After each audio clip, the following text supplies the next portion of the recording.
Hey everyone, Techne here with an update on the glorious Model O gaming mouse. Now before we go any further, I am sorry, my setup is still not complete yet. The sound might sound a little funky. I got my pictures just stacked on top of each other right here. I couldn't stand the bland, just plain background, so I had to do something. But anyways, I do apologize for that. Now talking about the update on the glorious Model O mouse, if you haven't caught it before, I did do a full review when this mouse released. I'll leave that link right down in the description of this video right there, and I love the mouse. I really did. The only thing I didn't like about it was the sidewall press. Some people said they got it, some people said they didn't get it, and there was so much hype around this mouse that I think some people just didn't care about it. You know what I mean? But again, some people did have it. The company even addressed it. Talking about the company addressing it, they left that transparency report, which I also made a video about, the one with the watermelon. You know, I'll leave that link right down there too. And that video got a lot of hate, a whole lot, because again, there was so much hype around this mouse.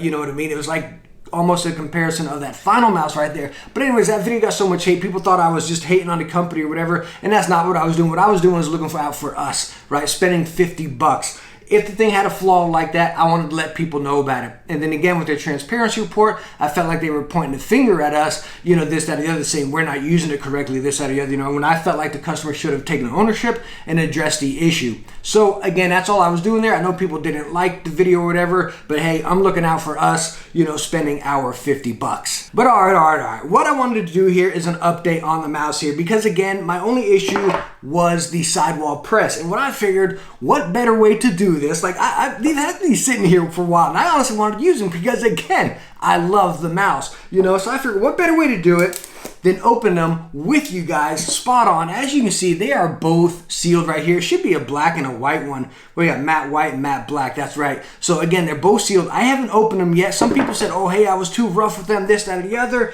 You know, oh, it was just that one model I got. We have two of them right here, unopened. I'm gonna open them with you guys, and we're gonna see if it still has that issue right there. Because honestly, if it does not have that issue, I mean, this is a very, very good option for a mouse. I believe, what is it coming at? Right at 50 bucks, right around there. So here we go, right in the box right there. Oh, I missed this mouse. I really did miss this mouse. I really did. Let's see. Let's get it out. So first time opening here. You still got everything the same in there? Yeah, you get your sticker and all that stuff. I remember the little cord on it. The cord was a little bit thick and a little bit baggy. Nothing bad by any means, because it's kind of nice. It's not too heavy, so it doesn't drag and catch on stuff. But let's see. Let's see. So we got. Let's see. Here we go. All right. I'm gonna do this with you guys. Let's see. No flex. No flex. Let me try with my thumb.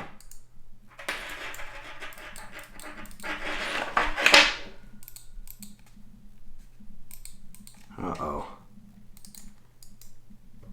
All right, so let me tell you this right here. It's a little bit harder to press. Like if I'm just kind of getting a regular gaming session here right now. I'm just kind of playing right here. And no matter how hard I press with my thumb, just like this, I can't make him actuate right there. I can't make him trigger. Before I could just go like that. But there is still is sidewall press. Look at right here. But I honestly got to press that fairly hard. With my fingers right there. You can hear them going, but honestly, I have to press them pretty stinking hard. And like I said, I just kind of got right here and did, like, if I was getting in an intense situation, like, you know, what, a Division or Call of Duty, when I use my side buttons quite a lot.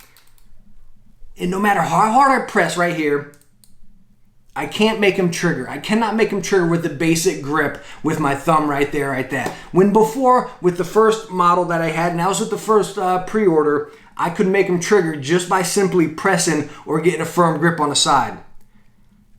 And I cannot. I cannot right there. As you see me pressing, you can see it flexing right here too. And I am not. But again, if I go back here and press it in, but you got to press pretty stinking hard to make that happen. So all right, there we go. Awesome. So we got the black one is good. All right, so the black one's good right there. Let me tell you what, I'm excited. I'm really happy. Let's go and pop open this white one, and hopefully the white one works as well, because honestly the white one was my favorite before. I'm really excited. You don't understand. Like, I just want to go game with this thing right now. I really do. So let's see. Let's go and pop this guy open. Ah, there it is.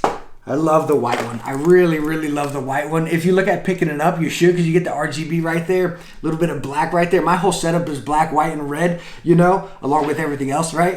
But it looks so good with some red RGB right there, little black accents. Let's see what we got. Boy, I hope this one doesn't have the sidewall press. Let's see, shove that aside. Let's see here. All right, so sorry about that. I had to cut that out right there because I was able to press this a little bit easier on the sides than the black one right there, and I really want to kind of get into it and see what's going on.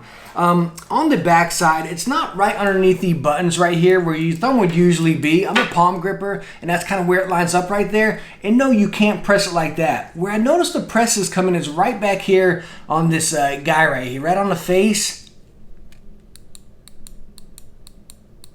I don't know if you could hear that right there, but again, I don't have to press it too hard. So if you're back here and you ever let your finger just kind of rest on the back and you get a quick adjustment right there, if your thumb's back here right on this guy's face right there, it's easy to press in. And just looking at it right now, what I can tell you is right where that RGB line is right there, where you see it going right up here, it's two separate pieces of plastic, and when you push it, let's see if the camera can catch it. When you push it in, see, the camera can't catch it, but anyways, it goes in right there. So my honest opinion, if we would have kept that RGB strip out, would have this issue been corrected?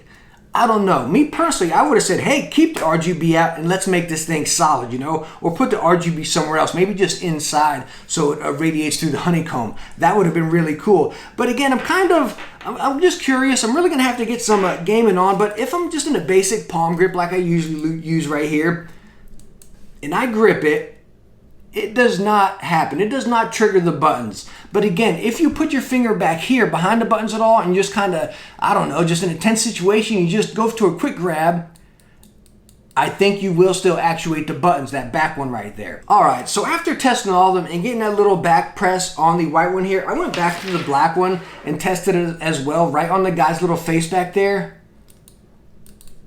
And that's where it actuates right there. You can really feel it flex. I mean, it's clear as day that it flexes right back there. Again, I'm not too sure the camera can pick it up very well. I know it can't, but I mean, you can just hear it right there. The good thing about it that I think the issue's been fixed. Let me put it that way. Because before, when I would just press right here underneath the buttons, which is honestly where the majority of our fingers are going to be, right? They'll be right back down there. They're not going to be back here.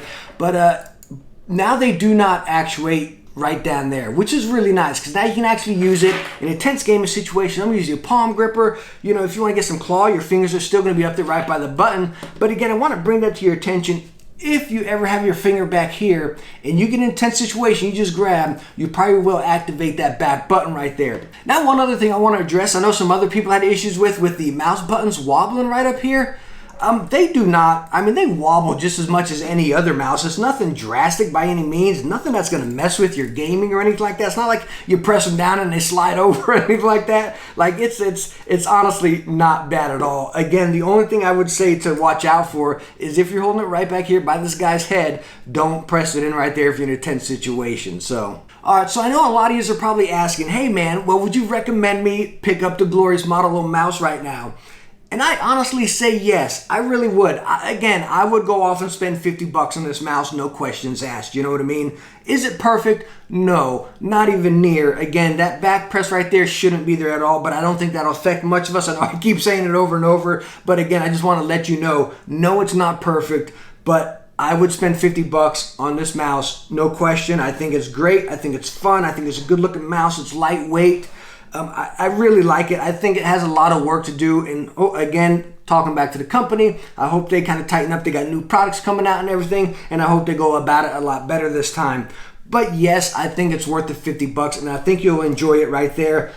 But again, it's got to be up to you because you got to remember that that flaw is on that back end right there. So no, it's not perfect, but yes, I think it's worth 50 bucks. So hey, please do let me know down in the comments if you're looking at picking up the Model O mouse here, or if you recently picked it up and yours has any issues with it, or how you're dealing with it. And again, please, if you had to send in yours to RMA, please let me know down in the comments how your experience was, because honestly, I'm just really curious about how they went about it. Because again, that's number one. Sure, the product, but we also gotta, how is the company reacting to these issues? In my personal opinion, you know what I mean? Because we're spending our good money here, you know what I mean? So we want a solid product and some pretty decent service at the least, you know what I mean? But hey, thank you so much for stopping by and watching this one. I highly appreciate it. I hope I was able to help you out with the glorious Model O. This is my third video, hopefully last video on it. But again, I just wanted to kind of update you guys and keep you in the loop on it and let you know, hey, is it worth it right now? But hey, I hope I helped out just a little bit. And again, I highly appreciate you stopping by and watching this one. Hopefully my setup will be fixed and up to date here soon. I really hope so. But again, thank you so much, and I hope I catch you in the next one. Bye now.